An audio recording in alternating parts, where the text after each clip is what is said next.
Good morning বন্ধুরা, কেমন আছো সবাই? আশা করি সবাই ভালো আছো। এই দেখো ছাদে আমি সকাল সকাল উঠে পড়েছি বলে ছাদে একটু ঘুরতে এলাম, হাওয়া খেতে, প্রকৃতির হাওয়া। বড় ছেলেকে খেতে দিলাম, দিয়ে উপরে এলাম। স্কুলে যায়নি এখনও, চলে যাবে। এই 6টা বাজে এখন। তাড়াতাড়ি ঘুম থেকে ডেকে দিয়েছে ওর বাবা। 6:30 স্কুল, 6টার সময় উঠতেই হবে। আর ছাদে এলাম একটু হাওয়া খেতে, তাড়াতাড়ি উঠে পড়েছি বলে, নাহলে 7টার সময় ঘুম থেকে উঠি আমি। ভালো লাগে না, ঘুম ভাঙে না এক একদিন, কী করবো। আর হাতটায় লেগেছে জানো, হাতে একটু মচকা খেয়েছে, যেখানে হাতে লেগেছে কবজিতে, দিয়ে কাজ করতে পারছি না, মানে ভারী জিনিস চাগাতে পারছি না, আবার কোনো প্রেসার দিয়ে না বাসন টাসনগুলো মাজতেও পারছি না। পরশু দিন লেগেছে, কমছেই না ছাতা। কাজ করতে গিয়ে আজকে আমার 12টা বাজবে। বড় হাঁড়িটা চাগাতে গিয়ে আজকে আমার হাতে যা লাগবে না, ভাতের হাঁড়ি। মলমটা লাগাই দিই, চলো কাজ করি। ছেলেটা আবার ঘুমোচ্ছে নিচে। দেখো কাণ্ড, কাজের মানুষ, হাতে লেগে বসে থাকলাম। কি করে যে লাগলো আমি নিজেও জানি না জানো। এত ব্যথা করছে হঠাৎ করে, মানে হাড়ে প্রচণ্ড যন্ত্রণা হচ্ছে। তো হাতের এই পলাটা খুলে ফেলেছি, কারণ ঠকঠক করে লাগছে পলাতে, দিয়ে আরও বেশি লাগছে। আর শাখাটা না পুরো হাতের মানে কবজির সাথে পুরো ফিটিংস হয়ে গেছে, একদম টাইট মতন হয়ে গেছে। তার জন্য কি লাগছে, শিরাতে চাপ পড়ছে বলে লাগছে, তাও বুঝতে পারছি না। হাতটা কেমন ফুলে গেছে হঠাৎ করে। আমার কিন্তু হাতে কোনোভাবে কাজ করতে গিয়ে লাগেনি জানো। হঠাৎ ঘুম থেকে উঠে দেখছি হাতটা একদম ফুলে গেছে আর লাগছে। আর লেগেছে কিন্তু কালকে না, পরশু দিন লেগেছে। এবার মলম দিয়েছিলাম, কিন্তু মলম দিয়েও কাজ হচ্ছে না। দেখছি প্রচণ্ড হাতটা ব্যথা যন্ত্রণা শুরু হয়েছে। এবার কাজ করতে পারছি না। সব থেকে বেশি কষ্ট হচ্ছে মানে প্রেশার দিয়ে কাজ করতে, ভারী জিনিস চাগাতে পারছি না। আর এমনিতেই আমার ওই ভারী জিনিসের কাজ, তারপরে আবার বাসন টাসন ধোয়া, ভাতের হাঁড়ি নামানো, এগুলোই তো আমার কাজ। আর সব থেকে বড় কথা, ডান হাতেতেই হয়েছে। বাঁ হাতে হলেও অসুবিধা হয় না, কিন্তু ডান হাতে প্রেশারটা সব থেকে বেশি দেওয়া হয়। এই যে বাসন মাজছি, বাসন মাজতে কি যা লাগছে না, কি করব, মানে উপায় নেই, মাজতেই হবে, এত অসুবিধা হচ্ছে। শুধু কাজ করতে গিয়ে যে লাগছে তা না, কিন্তু একভাবে মানে টন করেই যাচ্ছে ওই হাড়ের মধ্যে। কি করে লাগলো কে জানে, বলো দেখিনি। তো কোনোভাবেই কমছে না। কোনো কি ঘরোয়া উপায় জানা আছে তোমাদের? তাহলে কিন্তু অবশ্যই জানিও। আমি কিন্তু মলম দিয়েছি আর ঠান্ডা জলের স্যাঁক করেছি, আর গরম জলের স্যাঁকটা করিনি। কি দিলে কমতে পারে হাড়ে ব্যথা ট্যাথা হলে আমাকে কিন্তু কমেন্ট করে জানিও, ঠিক আছে? সত্যি বলছি, খুবই কষ্ট করে বাসনগুলো ধুলাম জানো তো। ধুলাম বলতে ওই মাজতে গিয়ে চাপ দিতে হচ্ছে, তো তখনই আমার হাতে খুব ব্যথাটা লাগছিল। তো কোনো রকম বাসন কোটা ধুলাম, দিয়ে যে আমরা তো বারান্দায় ঘুমাই, মশারি কিন্তু টাঙাই। মশারি ওই যে আমার বর ঘুম থেকে উঠে পড়ে তখন মশারিটা খুলে দেয়, কারণ ওই যে আমাদের ওই বাথরুমে না যাওয়া আসার অসুবিধা হয়ে যায়, মশারিটা টাঙানো থাকে, তাই ও সকালবেলা ঘুম থেকে উঠে খুলে দেয়। তো এই যে গুবলু সোনাকে যে কোলে নিয়ে আমি ঘরে গিয়ে শোয়াবো, তো আমার এত হাতে ব্যথা করছে যে ওকে কোলে নিতে গিয়ে মানে উল্টে যাচ্ছিল। তো ও ঘুমোচ্ছে, বেশ ভালোই হলো, ঘুমোচ্ছে, ঘুমুক। আর ওকে এখন তোলাবো না, আমি কাজ সেরে নিই, তারপরে ঘুম থেকে তোলাবো। আর বড় ছেলে তো স্কুলে চলে গেছে, তো ওকে বাইরে থেকে নিয়ে এসে ঘরে শুয়ালাম। তার কারণ যে বারান্দাটা ঝাড় দেবো, ঘর মুছবো, তার জন্য ঘরে বিছানাতে শুইয়ে দিলাম। আর ঘর যে আমাদের গরম, সে কি বলবো তোমাদের, গরম যেন ঘর একদম কমছেই না।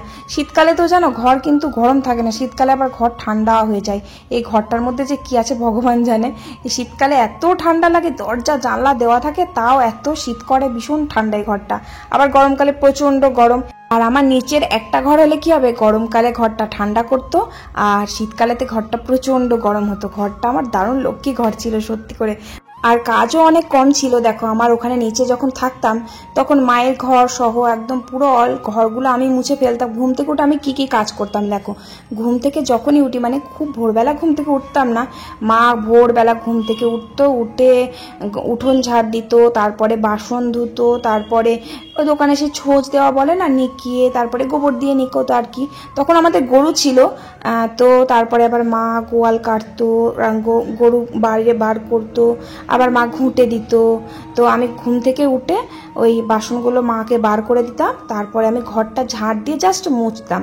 মুছে আমাদের যে কুয়োপাড়টা আছে দেখেছো না, আমাদের যেখানে আমরা বাসন ধুই, ওইখানটা আমি মানে ভালো করে ধুয়ে পরিষ্কার করে বাসি কাপড়টা কেচে নিতাম, দিয়ে ভাতটা বসিয়ে দিই। মানে আমার 7টার আগে কাজ কমপ্লিট হয়ে যেত। 7টার সময় পুরো আমি ভাত আমাকে বসাতেই হতো, কারণ বড় ছেলের স্কুল থাকতো 9টার সময়, তো 7টার সময় আমাকে উনুনে ভাতটা বসাতেই হতো। আর এখন তো বড় ছেলের স্কুল থাকলেও কি করি, আমি উপরে ভাতটা বসিয়ে দিই, উপরেই টিফিনটা বানিয়ে দিই গ্যাসে। আর 9টার সময় মা ভাতটা বসে, তা না হলে আমার কাজ হয়ে গেলে আমি ভাতটা বসিয়ে দিই, এরকম হয়। আর উপরে জবে থেকে এসেছি মানে আসার পর ওই 4-5 দিন মতো নিচে গিয়ে ঘর টরগুলো মুছতাম, তারপরে উপরে এসে কাজ কমপ্লিট করতাম। তা আমার গুবলু সোনা না উপরে ঘুমোতো, এবার উঠে পড়লে না কাঁদতো, তারপরে অসুবিধা হতো জানো, নিচ থেকে না শুনতে পেতাম না ও উঠে পড়লে। তার জন্য মা বললো তোমাকে আর নিচের ঘর মুছতে হবে না, তুমি উপরের কাজ কমপ্লিট করো আর আমি নিচেরগুলোই করব।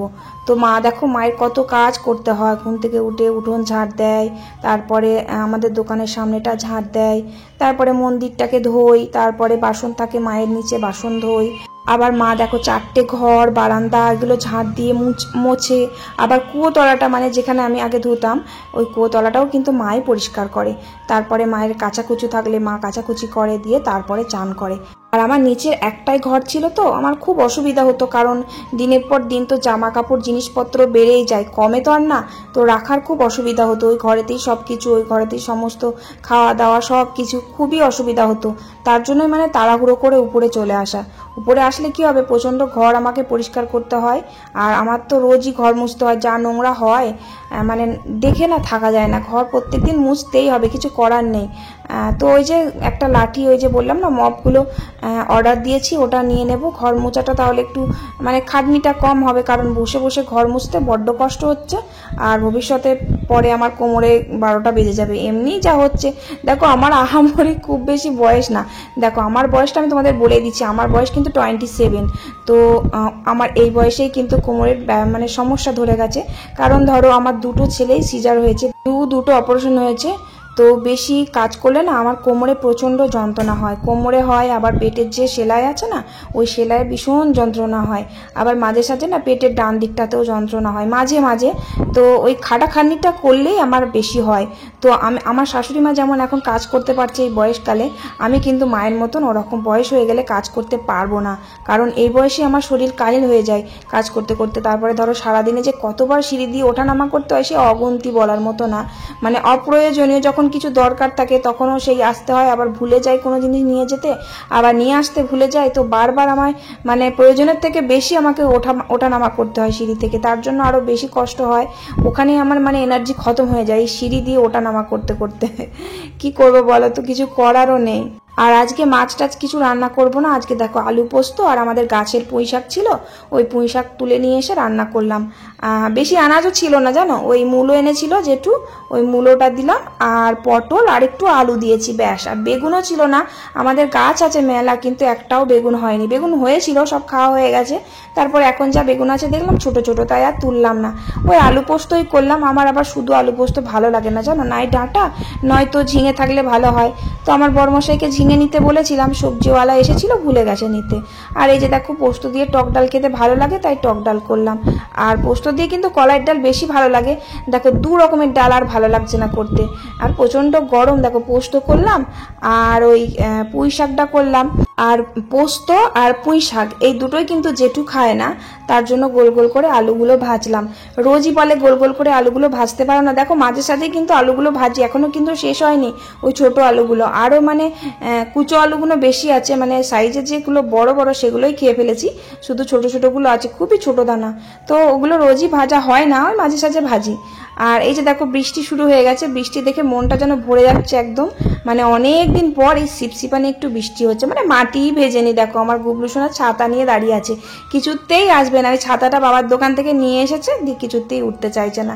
তো বকে বকে বকে বকে তারপরে ওকে ঘরে তুললাম, খুব মজা লাগছে জানো, এবার ছোট তো খুব ভালো লাগছে, ছাতা নিয়ে দাঁড়িয়ে আছে, বেশ মাঝ উঠোনে বৃষ্টি পড়ছে, খুব ভালো লাগছে। দেখো এই ছোটবেলাকার স্মৃতিগুলোই রয়ে যাবে, যখন বড় হয়ে যাবে তখন কি আর বৃষ্টিতে ভিজতে যাবে না, সময় পাবে। তো আমি এই যে ভিডিওতে ক্যাপচার করে রাখছি, এগুলো তার কখনো ডিলিট হবে না, ভগবান যেন কখনো ডিলিট না হয়। তো যখন বড় হয়ে যাবে তখন ও দেখতে পাবে, বা ওর ছেলে পেলে যখন হবে, বিয়ে হয়ে যাবে, তখন ওর বাচ্চা কাচ্চাগুলো দেখতে পারবে যে আমার বাবা এরকম ছোট ছিল। এগুলো হচ্ছে স্মৃতি হয়ে থেকে যাবে, বলো তাই না?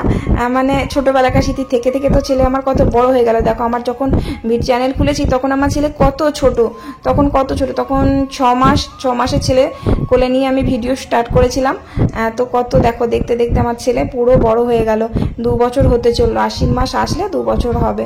তো আমি বাসন কোসনগুলো ধুলাম, বৃষ্টিতে ভিজে ভিজেই ধুলাম, ভীষণ ভালো লাগছিল, এত সুন্দর বৃষ্টি পড়ছে গায়ে আর বড্ড আরাম লাগছিল। তো হালকা হালকা বৃষ্টি পড়ছিল বলে বাসন কোসনগুলো ধুয়ে তারপরে বড় ছেলে স্কুল থেকে এলো, ওকে দুটো ভাত দিয়ে দেখো আমি ছাদে এসেছি বৃষ্টিতে ভিজবো বলে।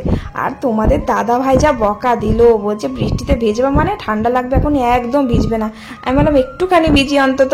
তো চলে এলাম ছাদে, কি ইচ্ছে হচ্ছে যদি ঝমঝম করে বৃষ্টি হতো খুব ভালো হতো। দেখো এত শিপশিপ করে বৃষ্টি হচ্ছে, এই বৃষ্টিতে কি ভিজতে ভালো লাগে? আর বৃষ্টির সময় ভেজাটা না আমার হ্যাবিট ছিল জানো, মানে বিয়ের আগে যখন আইবুড়ো ছিলাম তখন কিন্তু যখনই বৃষ্টি পড়তো চলে যেতাম সোজা ছাদে। আর সত্যি এত সেই সব দিনগুলো কিন্তু ভোলার না। তখন কিন্তু ফোনও ছিল না, ক্যামেরাও ছিল না যে ক্যাপচার করে রাখবো, এত আনন্দ লাগতো। আর ঝমঝম ঝমঝম করে বৃষ্টি পড়তো, ওই বৃষ্টির জলে ছাদে গিয়ে নাচ করতাম, এত ভালো লাগতো কি বলবো।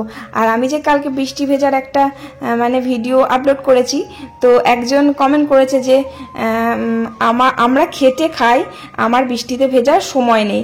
তো আমি কি বলবো, মানে তাকে বলতে চাই যে আমরা খেটে খাই না, আমরা পায়ের উপর পা তুলেই খাই, তাই না বলো? কিছু বলার নেই। তো যাই হোক, তারপরে বৃষ্টিতে ভিজলাম, ভীষণ আনন্দ হলো, ভীষণ ভীষণ আনন্দ হলো। মানে কত বছর পর যে বৃষ্টিতে ভিজলাম, তো আবার এত আনন্দ করতে করতে শুধুমাত্র বৃষ্টিটা একটু জোরে হলে ভীষণ ভালো হতো। তারপরে বৃষ্টিতে ভিজে তো আর চান হলো না শিপশিপানি, তো ভালো করে চানটা করে নিলাম, দিয়ে যে আমার গুবলু সোনাকে একটা ডিম ভেজে ভাত খাইয়ে দিলাম। কারণ পোস্ত হয়েছে, পোস্ত দিয়ে তো আর ছোটো সোনা ভাত খেতে পারবে না, ডিম ডিম করে চেঁচাচ্ছে, কারণ ডিম খেতে ভীষণ ভালোবাসে। তারপরে খাইয়ে দাইয়ে ওই যে ঘুম পাড়াচ্ছি, ঘুমোবে না কারণ সকালের দিকে ঘুমিয়েছিল। আর ওই যে দেখো আমার বড় ছেলে ওর বালিশে শুচ্ছে, মানে ওর বালিশে কাউকে শুতে নেবে না, ওই যে আমার বড় ছেলে ওর বালিশে একটু মাথাটা দিচ্ছে, ওকে সরে যেতে বলছে। দেখেছো কেমন ছেলে, মানে কে ওর বালিশে একদম টাচই করতে দেবে না, এত রেগে যাচ্ছে। দুই ভাই এরকম সারাদিন টুকুস টুকুস করে মারামারি করেই যায় জানো। তারপর ওকে কোনো রকমের ঘুম পাড়ালাম, সেই মানে বকে বকে বকে ঘুম পাড়িয়ে তারপরে খেতে বসলাম। আর বৃষ্টি কিন্তু একদম কমে গেছে, পুরো রোদ উঠে গেছে। এরকম ছিপছিপানি বৃষ্টি কি তোমাদের ওখানে হয়েছে? অনেক জায়গায় খুব ভালো ঝমঝম করে বৃষ্টি হয়েছে, কিন্তু আমাদের এদিকটায় শুধু বৃষ্টিটা কম হয়েছে, খুবই অল্প। তারপরে ভাত টাত খেয়ে তারপরে আমি একটু রেস্ট নিয়েছিলাম, মানে একটু শুয়েছিলাম। তারপরে ঘুম থেকে উঠে যে ঘর দোরগুলো ঝাড় দিচ্ছি, আমার গুবলু সোনা উঠে আমার কোলে চেপে বসে আছে, দেখেছো? মানে আমি যে কাজগুলো করে নেবো তারপর ওকে ঘুম থেকে তুলবো, তার আর উপায় নেই, এই যে ঘুম থেকে উঠে পড়েছে, কি করব। আর ওই যে তোমাদের কালকে বলছিলাম না যে আমাদের এখানে পুজো হয়, যে সারগড়ে বলে একটা জায়গা আছে না, ওই আমি একটা ভিডিও করেছিলাম, ওই যে সারগড়েতে পালনি করতে গেছিলাম, ওখানে পুজো হয় জানো। তো ওখান থেকে প্রসাদ দিয়েছে, এই যে দেখো প্রসাদ দিয়েছে। আর ওখানে তো পাঁঠা বলি হয়, অনেক প্রচুর পাঁঠা বলি হয়, তার ওই যে পাঁঠার মাংসও দিয়েছে। তো আজকে কিন্তু মাংসটা রান্না করব না, ওই কালকে রান্না করব, তার জন্য ওটা ফ্রিজে রেখে দেবো। আর এই যে দেখো প্রসাদের যে ছাঁচ বলে না, সেই ছাঁচগুলো দিয়েছে, তো ওইটা আমার ছোট ছেলে নিয়েছে, তো ওটা আবার মানে আমার বড় ছেলে একটু চাইছে খাবে বলে আর কি, অনেকটা বড় তো, ওটা সবার ভালো লাগে জানো, আমারও কিন্তু ভীষণ ভালো লাগে। ওটা ছোটবেলায় আমি খুব খেতাম আর কি, ওটা আমাদের কখন খেতাম জানো, ওটা হোলির সময় পাওয়া যেত বাজারে কিনতে। তো ওই প্রসাদটা আমার ছোট ছেলে খাচ্ছে, ও বড় ছেলে একটু নিতে গেছে, তো ওকে এত গরম দেখালো আর টান মেরে ফেলে দিল ওই প্রসাদটা, মানে সেই যে ফেললো আর কিছুতেই নিল না, এত রাগ এত জেদ ছেলেটার। তো যাই হোক, তারপরে এই যে দেখো আমাদের বললাম না যে আমাদের কালকের ভিডিওতে তোমাদের বলেছিলাম যে আমাদের বাড়ির মাঠে যে সামনে মাঠটা আছে না, ওই মাঠটাতে এই যে ঠাকুরগুলো মানে ঠাকুর না কি বলতো, ওই যে ওই মইয়ের ওপরে প্রসাদ সাজিয়েছে, প্রসাদ না মানে কি বলবো, বাতাসা, তারপরে ফলমূল, ঠাকুরের প্রসাদের যা যা লাগে, ওই যে দেখো ওই দেখো 4টে মই নিয়ে এসেছে, 4টে না 3টে মই নিয়ে এসেছে। এটা কিন্তু আমাদের বাড়ির সামনে যে মাঠটা আছে না, ওই মাঠটাতে ঠাকুর আছে, যে দুর্গা ঠাকুরের মন্দির। তো প্রত্যেকটা মানে দল এখানে এসে দাঁড়ায়, এখানে নামায়, তারপরে নামিয়ে কিছুক্ষণ বাজনা বাজায়, নাচা গানা করে, দিয়ে তারপরে ওই সারগড়ে মন্দিরেতে যায়, কিন্তু পায়ে হেঁটে অনেকটা জানো, পুরো পায়ে হেঁটে, ওই যে মাথায় করে মইগুলো মাথায় করে, মহিলারা মইগুলো মাথায় করে নিয়ে যাবে একদম পুরো পায়ে হেঁটে। আর আমরা সবাই মিলে প্রত্যেকবারই এখানে দাঁড়িয়ে দাঁড়িয়ে দেখি, ভীষণ ভালো লাগে। 4টে দল থাকে, 4টে পাড়া থেকে আসে। এই যে দেখো একটা দল চলে গেল, আর এই যে একটা দল দেখো।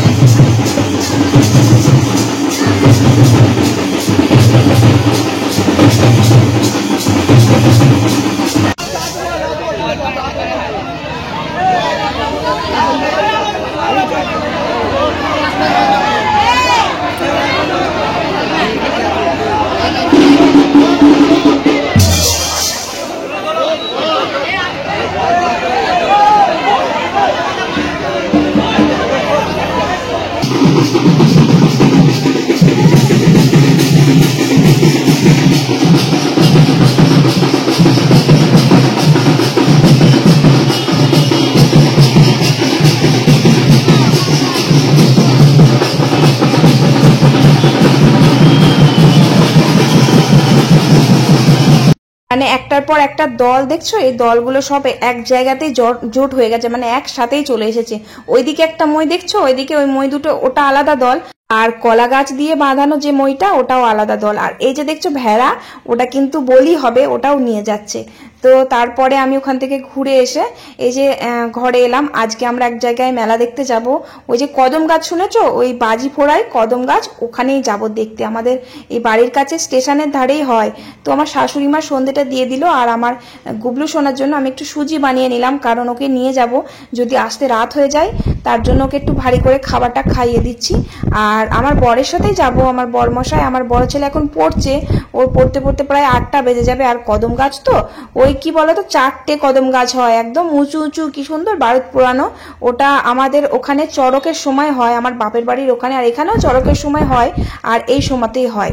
আর তারপরে গুবলু সোনাকে খাওয়ালাম, খাইয়ে যে দেখো আমি রেডি হয়ে গেছি। রেডি বলতে এই ড্রেসটা পরে নিলাম, আর চুলটা আঁচড়াবো, তারপরে সাজুগুজু করবো, গুবলু সোনাকে রেডি করাবো। আর আমার জানো তো এই ব্ল্যাক কালারের ড্রেসটা না ভীষণ প্রিয়, খুব ভালো লাগে আমার। কালো রংটা খুব পছন্দ, খুব ভালো লাগে কালো রংটা। তো কেমন লাগছে বলো তো? আমার তো সেই একই সাজ। তোমরা তো কমেন্ট করে বলো যে দিদি ভাই তুমি একটু ডিজাইন করে চুল বাঁধো না কেন। মানে আমি সবই পারি, কিন্তু ধৈর্য নেই জানো। এই যে এখন ডিজাইন করে চুল বাঁধতে গেলে কত দেরি হয়ে যাবে বলো তো। ছেলেটাকে খাওয়ালাম, কোনো রকমের চুলটা আঁচড়ালাম, দিয়ে ড্রেসটা পরে যে সাজুগুজু করে একটু লিপস্টিক, একটু কানে আর একটু টিপ পরলাম, ব্যাস। আর দরকার নেই বেশি সাজুগুজু করার, ছেলে পিলের মা হয়ে গেছে, অত সাজুগুজু কিসের। হ্যাঁ, তারপরে যে বেরিয়ে পড়লাম আমার বরমশাইকে নিয়ে গাড়ি করে একদম। আর এই যে দেখো মেলাতে ভিড়টা কম হয়েছে, কারণ ওই যে রাতের দিকে বাজি পোড়ানো হয়, তো সব মানে কাজকর্ম সেরে, রান্না বান্না সেরে ওই রাতের দিকে সব বাজি পোড়ানো দেখতে আসে। আর এখানে কিন্তু 4টে কদম গাছ পোড়ানো হয়, তোমাদের দেখাবো অবশ্যই। আর এটা এখানে আমি আসছি প্রায় 5-6 বছর পর আসছি, কারণ এর আগে এসেছি, লাস্ট 2বার এসেছি। এর আগে এসেছি অনেক বছর আগে, 5-6 বছর আগে একবার এসেছিলাম, আর এই এখন আসছি।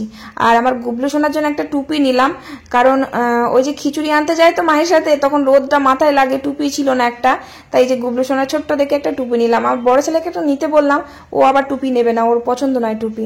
আর এই যে দেখো টুপি পরে গুবলু সোনা খেলা করছে। আর ওই যে দেখো অন্ধকারে দেখা যাচ্ছে না, কারণ এখানে খুব একটা বেশি লাইট নেই। আর এই যে কত রকমের কানের, মানে মেলায় তো কানের থাকবেই, কত দোকান, সে কি বলবো। আর কত কানে নেবো, আমার প্রচুর কানের আছে, তাই আর কিছু নিইনি। বাড়ি থেকে তো কিছু খেয়ে আসিনি, তো এত খিদে পেয়েছিল, আগে গপ গপ করে একটা এগরোল খেয়েছি। তো সেটার আর ভিডিও করিনি, কারণ আমার ছোট সোনা যা জ্বালাতন করছিল সে কি আর বলবো বলো। মানে একজনের বেলুন দেখেছে, একটা বাচ্চা, সে মানে ছুটে চলে যাচ্ছে বেলুনটা নিতে। আর কতক্ষণ কোলে নিয়ে হাঁটবো বলো তো? যেই হোক না কেন কোলে নিয়ে অতক্ষণ হাঁটানো যায় না, খুব কষ্ট হয়, হাঁপ লেগে যায়। না আমি পারি, না ওর বাবা পারে, কোলে নিয়ে হাঁটা অসম্ভব। তাই আর হাঁটতে পারে, তাই আর কোলে নিয়ে নয়, হেঁটে হেঁটেই মানে সারা মেলাটা ঘুরছি। আর ফাঁকা আছে তো অসুবিধা নেই, হাত ধরেই ঘুরেছি। আর এই যে দেখো এই যে দোলনা, একবার আর একদিনের মেলাতে ওকে দোলনায় চাপিয়েছিলাম, তখন সে কেঁদেছিল, এবারও তাই। এবার কাঁদিনি। এই যে দেখো কি সুন্দর এই গাড়িগুলোর মধ্যে চেপে আছে, উনি কি করছে, ঝেড়ে মেরে উঠে গাড়ির উপর দাঁড়িয়ে পড়ছে। তাই আর মানে ওকে কি বলবো, ওকে চাপানোটাই আমার বেকার হয়েছে, টাকাটাও জলে গেছে। ও চাপিয়ে নি দোলনাতে, সে উঠে পড়লো বলে, মানে যদি পড়ে যায় ওই জন্য ভয় আমি নামিয়ে নিলাম। তারপরে এই যে দেখো কদম গাছ ফাটাচ্ছে। এগুলো তোমাদের ওখানে হয় নাকি কারো বাড়ি দেয়? তাহলে আমাকে কমেন্ট করে জানিও। কিন্তু এগুলো যা ফাটাফাটি লাগে না, কি বলবো। আমি কিন্তু কালকে, মানে এটা কালকের তো ভিডিও, কালকে কিন্তু ফেসবুকে লাইভ হয়েছিলাম। এই ভিডিওটা কিন্তু ফেসবুকে পুরো অল আছে, মানে পুরো কমপ্লিট, পুরো গাছটা বাজি পোড়ানো আমি এই ভিডিওতে দিচ্ছি না, কারণ এই ভিডিও প্রচুর লং হয়ে যাবে, তাই জন্য ফেসবুকে কিন্তু লাইভে তোমরা দেখতে পারো অবশ্যই। ফেসবুকের লিঙ্ক তো আমার ইউটিউবে দেওয়াই আছে, আর যদি না খুঁজে পাও তাহলে আমি ডেসক্রিপশন বক্সে লিঙ্কটা দিয়ে দিচ্ছি, অবশ্যই আমাকে ফলো করে দিও আর লাইভের ভিডিওটা দেখে নিও। মানে এতটাই ভালো হচ্ছিল, কিন্তু ফোনে খুব একটা ভালো লাগছিল না, সামনাসামনি দেখা আর কোথায় ফোনে ভিডিওতে দেখা, দারুণ লাগছিল ফাটাফাটি। তো এই কদম গাছ ফাটানো দেখতে দেখতে প্রায় বাড়ি আসতে আসতে 10টা বেজে গেছিল। আর মাকে বলে রেখেছিলাম যে ছেলের জন্য একটু খাবার করে রাখতে, তো ওর জন্য খাবার করে রেখেছিল মা। তো ওর বড্ড খিদে পেয়ে গেছে, ওকে খাওয়াবো। চলো আজকের ভিডিও কেমন লাগলো কমেন্ট করে অবশ্যই জানিও। আর আমার ভিডিও যদি কেউ নতুন দেখে থাকো তাহলে আমার চ্যানেলটা অবশ্যই সাবস্ক্রাইব করে দিও। আর যারা যারা আমার ইনস্টাগ্রামে ফলো করতে চাও, আমি লিঙ্কটা ডেসক্রিপশন বক্সে দিয়ে দেবো, অবশ্যই ফলো করে নিও। আর সবাই ভালো থেকো, সুস্থ থেকো। আজকের মতো টাটা, বাই বাই। আবার নেক্সট ভিডিওতে দেখা হচ্ছে। চলো টাটা, বাই বাই।